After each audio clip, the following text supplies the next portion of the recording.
नमस्कार, जय हिंद दोस्तों, welcome back to the channel. और 2025 की लास्ट वीडियो में आपका स्वागत है। पहले मुझे लगा कि यार आज वीडियो नहीं बनाते हैं, बट देन आई रियलाइज्ड कि व्हाट इफ बहुत सारे लोग जो अपनी फैमिली से दूर होते हैं, जॉब करते हैं, तो आप लोगों को अकेला महसूस नहीं होने देंगे भाई। फिर मैंने सोचा यार कि कोई बड़ी न्यूज है ही नहीं, हमने सब कवर कर लिया तो क्या ही बात करेंगे। पर भैया देखो कमाल की बात, क्रेटा की एक मास्टर रिपोर्ट निकल कर आई है 2025 की, जिसको देखकर भाई मैं इतना हैरान हो गया। टाटा सियरा, विक्टोरीज, इनके लिए इतना टफ बना दिया है hyundai क्रेटा ने। क्या हुआ है सब कुछ बताता हूँ। सबसे पहले तो भैया मेरी तरफ से आपको, आपके मम्मी पापा को, फैमिली मेंबर्स को, गर्लफ्रेंड को, वाइफ को, बच्चे को हार्दिक शुभकामनाएं। सेफ्टी के साथ मनाइएगा। सो दोस्तों, जो क्रेटा है उसकी जो एस्टिमेटेड सेल्स निकल कर आई है 2025 में, दैट इज 2 लाख यूनिट। अब आप ये सोच सकते हो कि इसमें नया क्या हो गया अगर क्रेटा 2 लाख बिक गई तो दोस्तों नया ये हो गया रिपोर्ट्स के अकॉर्डिंगली कि अब से पहले तक 4 मीटर प्लस की ये पहली गाड़ी बनी है जिसने 2 लाख यूनिट के आसपास एक साल में सेल करा। नया ये हो गया कि अब से पहले मारुति की स्विफ्ट, वैगनआर, टाटा पंच, इस तरीके की जो गाड़ियां हैं वो बिका करती थी 2 लाख के आसपास। तो यहाँ पर आपको एक कंप्लीट मार्केट शिफ्ट नजर आ रहा है। और इसको जानने समझने के बाद मुझे कुछ बातें जो रियलाइज हुई है कि क्यों टाटा मोटर्स ने सीआरए के प्राइसेस को ज्यादा रखा। मैंने कुछ दिन पहले भी एक वीडियो में बात बोली थी कि मुझे ऐसा लगता है कि टाटा मोटर्स के पास कुछ ऐसा डेटा है जिसके बिहाफ पर ये लोग सोच समझकर ये जो प्राइसिंग है उसको रख रहे हैं भैया। दोस्तों सिंपली इसका मतलब ये है, क्रेटा की सेल को देखते हुए जो मैंने रियलाइज किया है, तकरीबन 550 या 600 के आसपास पर डे क्रेटा जो है बिकी है।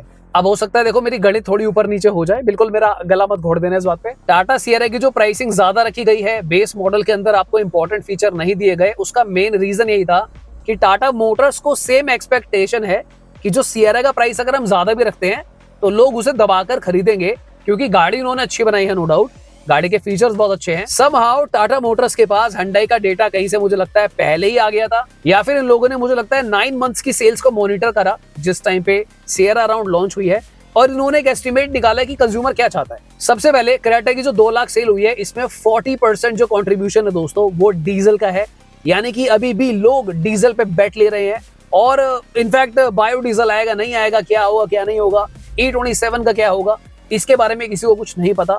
उसके बावजूद भी लोग डीजल गाड़ियां खरीद रहे हैं। इन 2 लाख कार्स में दोस्तों 70% कार्स, इमेजिन करो आप, सनरूफ वेरिएंट की क्रेटा सेल हुई है।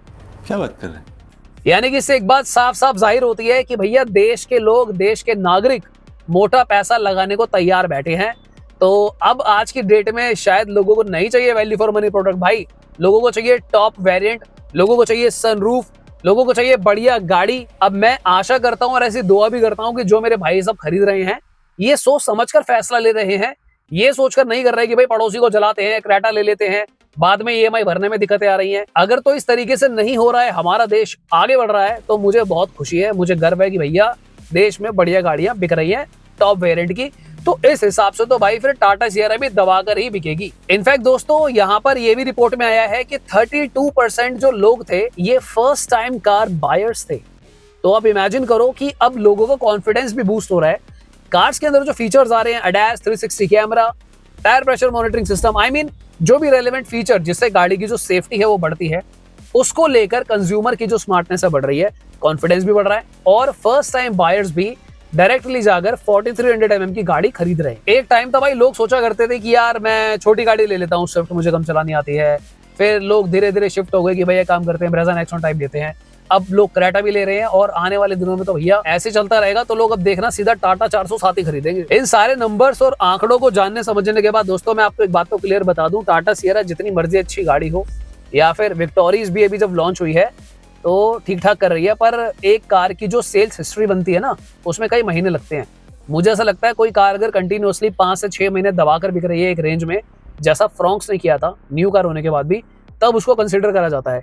क्रेटा की सेल्स को देखते हुए, जबकि विक्टोरीज भी आ चुकी है और अब सियरा भी आ चुकी है, तो क्रेटा की सेल्स को देखते हुए मुझे नहीं लगता कि रास्ते इतने आसान होंगे। एंड बाय द वे कुछ लाइट्स मेरे ऊपर पड़ रही हैं, तो डोंट वरी, मैं एक ऐसे जोन में पार्क हूँ, मेरे पीछे जो है एक पोल वगैरह है, यहाँ पे गाड़ियां नहीं आ सकती, सो चिल। अब ये जो मैंने आपको सारे नंबर्स क्रेटा के बताए हैं सेल्स के, और ऑब्वियसली हो सकता है आप लोग अगर ये वीडियो देख रहे हो तो आप प्लानिंग कर रहे हो कि मैं विक्टोरीज खरीदूं, सियरा खरीदूं, या फिर मैं ब्रेजा फेस स्विफ्ट का वेट करूं, क्या करूं। तो इस वीडियो को ना आप कोई क्रेटा बाइंग गाइड मत समझना, कि मैं आपको ये नहीं बोल रहा कि आप जाके क्रेटा खरीद लो क्योंकि सबने खरीदी है। मैं आपको ये भी नहीं बोल रहा कि आप जाके सियारा खरीद लो क्योंकि सब बुक कर रहे हैं, और ना ही मैं आपको ये बोलना चाह रहा हूँ कि आप मारुति विक्टोरिया खरीदो। मैं आपको खाली रियलिस्टिक डेटा बताना चाह रहा हूँ। मैं आपको ये बताना चाह रहा हूँ कि आप अगर कोई गाड़ी लें, अपनी रिसर्च करें, खुद की भी स्टडी करें। आई मीन आप लोग हमारी वीडियो देखें, जो हम अपनी बेस्ट इनपुट दे सकते हैं उसको आप एक्सेप्ट करें, पर अपनी भी एक नीड्स बनाए। आई मीन फॉर एग्जांपल मान लेते हैं कि 70% लोगों ने जो क्रेटा ली है वो सनरूफ वाली ली है। मुझे ये विश्वास नहीं है कि वो एक्चुअली में 70% लोगों के काम भी आएगी। तो आपको ना कोई ऐसा फैसला नहीं लेना है वेरिएंट को पिक करते हुए कि यार किसी के प्रेशर में, कि दोस्त बोल रहे थे कि क्रेटा ही ले ले भाई, सब ले रहे हैं, क्रेटा ही लेगा तो टॉप ही लियो वरना क्रेटा नहीं रहेगी। इन सारी चीजों में आपको पढ़ना नहीं है, क्योंकि दोस्तों अंत में ईएमआई तो देखो आपको देनी है, उसका इंश्योरेंस का पैसा आप दोगे ईयरली, गाड़ी का मेंटेनेंस आप दोगे, पेट्रोल आप डलवाओगे, डीजल आप डलवाओगे। क्रेटा में देखो सीएनजी का ऑप्शन भी नहीं है कि भैया आप सोचो कि बहुत तगड़ी माइलेज आ जाए। तो ये जो वीडियो मैंने बनाई है, आप लोगों से सारी बातें शेयर करी है, इसको बस एक रिपोर्ट की तरह समझे। जो गाड़ी आपको अच्छी लगती हो, आपकी नीड और रिक्वायरमेंट के हिसाब से मैच करती हो, खरीदनी आपको वही गाड़ी है, जल्दबाजी नहीं करनी है और किसी की बातों में तो बिल्कुल भी नहीं आना है। बाकी कल मैंने एक वीडियो बनाई थी जहां पर हमने वेन्यू की डायमेंशंस को ब्रेजा से कंपेयर किया था और मैंने वेन्यू का ड्राइव रिव्यू किया था।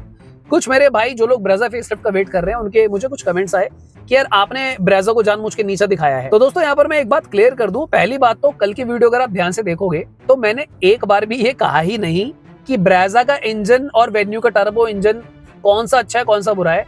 मैंने इंजन की कोई बात ही नहीं करी उस वीडियो में। दूसरा, मैंने खाली ब्रेजा और वेन्यू की डायमेंशंस को कंपेयर करा और जो रिव्यू मैंने दिया वो वेन्यू का ड्राइव रिव्यू दिया।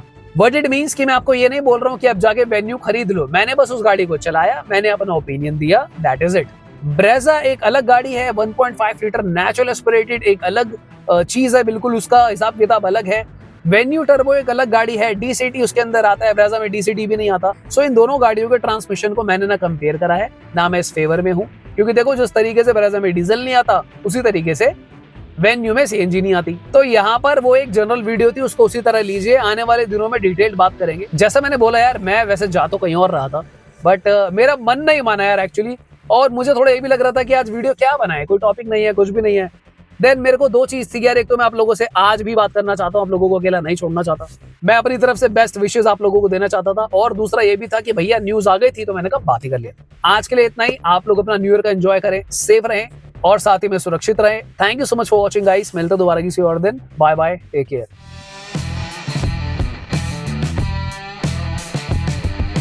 नमस्कार, जय हिंद दोस्तों। आई होप सारे शेयर बढ़िया होंगे।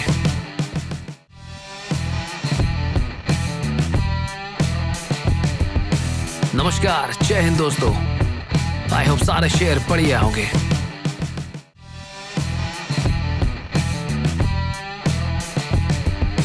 नमस्कार, जय हिंद दोस्तों। आई होप सारे शेयर